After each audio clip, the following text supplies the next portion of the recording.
à Argenteuil à la maison mécanique. Là, on est avec Ahmad dans ses locaux de la maison detailing. Voici donc une 1390 enfin customisée donc par Ahmad. Si vous voyez une ressemblance avec la H2 ou bien avec Z, bah c'est normal, on avait vu ça ensemble. Moi je trouve que le orange, le petit côté orange pour Z, le petit côté blanc nacré qu'on avait sur la H2, ça va super bien à la moto. Donc ici Ahmad fait du detailing, que ce soit sur les voitures ou bien sur les motos. Il fait aussi du PPF, donc là c'est pour protéger vos véhicules contre les intempéries et les impacts. Et il fait du coup du covering. Il a vraiment extrêmement bien réussi ma moto, j'en suis super content parce que c'est vraiment la touche que je voulais y donner. Sachant qu'une KTM, c'est vrai que c'est assez acerbé comme on dit. Exactement, on a un côté scalpel. Donc du coup, qu'est-ce qui était le plus difficile à faire sur ce type de moto? Alors, la complexité sur la moto, c'était vraiment de trouver les bons endroits pour les pièces qu'on a rajoutées et faire cet esprit justement camo, mais très actuel et très en phase avec la moto et avec la personnalité. Et comme tu le soulignes, on a essayé de reprendre l'historique de tes motos et des réalisations que tu as eu à faire, plus la moto en elle-même. Donc on sait que KTM c'est plutôt... il n'y a rien d'arrondi là-dedans. Voilà, enfin, c'est vraiment des coupes extrêmement droites, etc. On va essayer de faire quelque chose d'assez cohérent avec la moto et avec ta personnalité. Et je remercie énormément Alex et ses équipes avec lesquelles on a quand même brainstormé une très grande partie de la réalisation pour trouver les bons endroits, etc. Et pouvoir rendre ta moto unique en fait. Tout en respectant l'esprit KTM. Ouais, parce que le covering, c'est des idées, il faut vraiment que ce soit cohérent avec la moto. Sachant qu'on ne voulait pas que ça fasse tuning non plus, sapin de Noël. On a des pièces, tu vas nous expliquer, qu'on ne peut pas vraiment recouvrir. Exactement. En fait, tout ce qui est apolaire, donc les pièces qui sont en plastique brut, non peintes, on ne peut pas les recouvrir techniquement avec du covering. Alors on peut, il y a une méthode qui existe, c'est avec de la colle, comme ça que tout le monde peut comprendre en fait. Et on vient coller dessus, sauf que si on fait ça, une fois que c'est fait, c'est fait. Bah, la pièce on la perd, donc une fois qu'on veut retirer le covering et revenir sur la moto d'origine, bah, on est obligé de changer les pièces, donc ce qui est quand même dommage, vu les prix des pièces. Malheureusement j'avais vécu ça avec le nombre de coverings sur la H2, donc on s'est dit pour celle-ci, on va éviter. Exactement. Comme ça, même si j'ai pas du tout envie de l'enlever, même si dans le futur, si je vends la moto, je pense que c'est toujours mieux de la vendre dans cet état-là, comme elle est unique. Donc on la gardera comme ça et c'est très bien. Donc en tout cas, merci à Ahmad. Je vous mets la description parce que je sais que vous êtes en Ile-de-France vraiment demandeur pour les coverings. C'est vrai que c'est pas évident à trouver. Des personnes ils vont préférer la peinture, d'autres des coverings parce que justement on peut en changer un petit peu comme on veut et on peut surtout garder la couleur d'origine de sa moto quand on veut la vendre. Et même si on a un petit choc par la suite, hein, on fait juste la pièce et voilà, ça roule. Donc toute la description pour aller appeler Ahmad et faire votre véhicule, allez ici. Donc merci à vous, merci à Ahmad, merci à l'équipe qui a aidé Ahmad sur ce projet. Bon du coup c'est bon, on va repartir avec la Katoche. On va aller voir ce que fait Ahmad pour vous présenter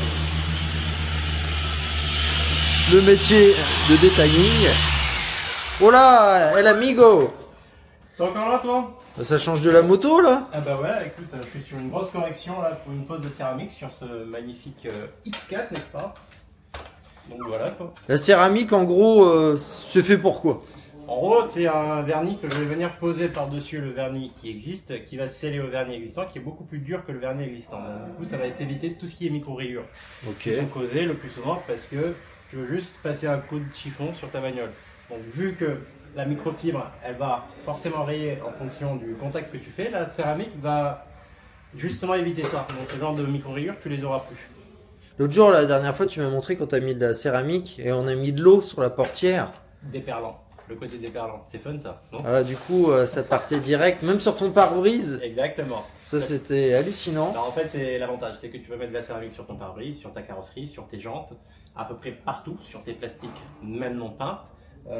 Et ça va en fait protéger tout ton véhicule. Et l'idée, c'est vraiment ça, c'est pouvoir en gros préserver ton investissement. Enfin, au final, le jour où tu revends ta voiture ou autre, ta voiture est dans un état clinique et pas de souci quoi. En termes d'entretien, c'est pareil. Là où tu mettais 2 heures pour laver ta voiture, en 15 minutes, c'est plié en fait. Il n'y a rien qui s'accroche réellement, tout ce qui est contaminant. Donc tu passes vraiment beaucoup moins de temps. Donc tu gagnes réellement ce temps et tu retrouves toujours l'aspect neuf de ta voiture une fois qu'elle est lavée. D'accord. Et une question que tout le monde se pose, toi qui es dans le detailing, t'es plutôt Karcher ou rouleau? Non, surtout pas. Allez hop, là, c'est la question de trop. Allez, à bientôt. Allez, bisous hein. Allez, bisous.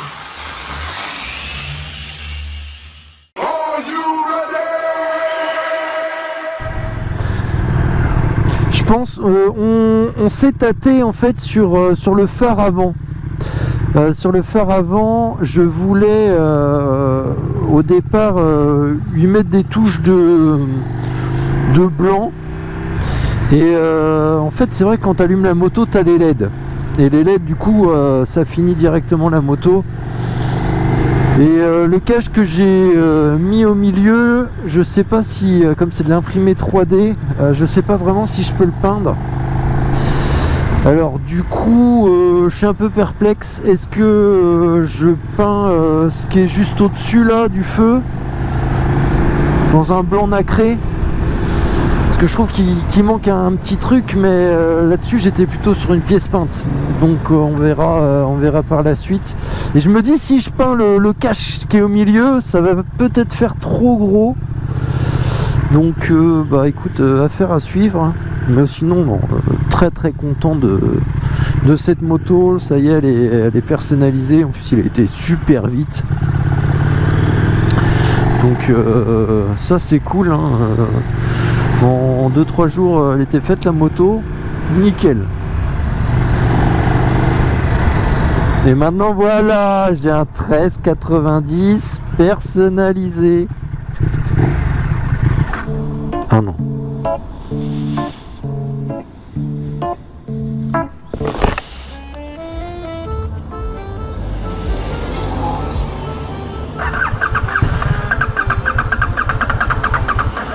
Oh non.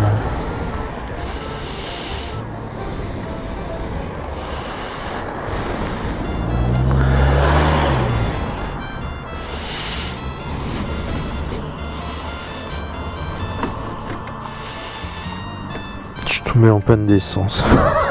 C'est quoi ce truc? C'est écrit 25, je suis en panne d'essence. Je suis en panne d'essence, frérot. Non, c'est pas possible. Elle est trop loin la station essence ici. Oh.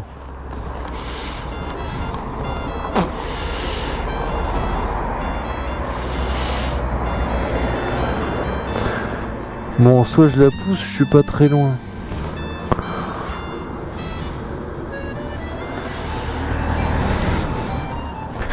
Oh non, Chris.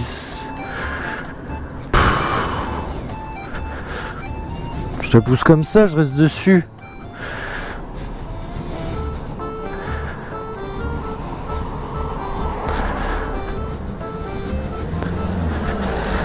Putain, je suis dégoûté. C'est quoi ce truc de merde là qui m'indique 25?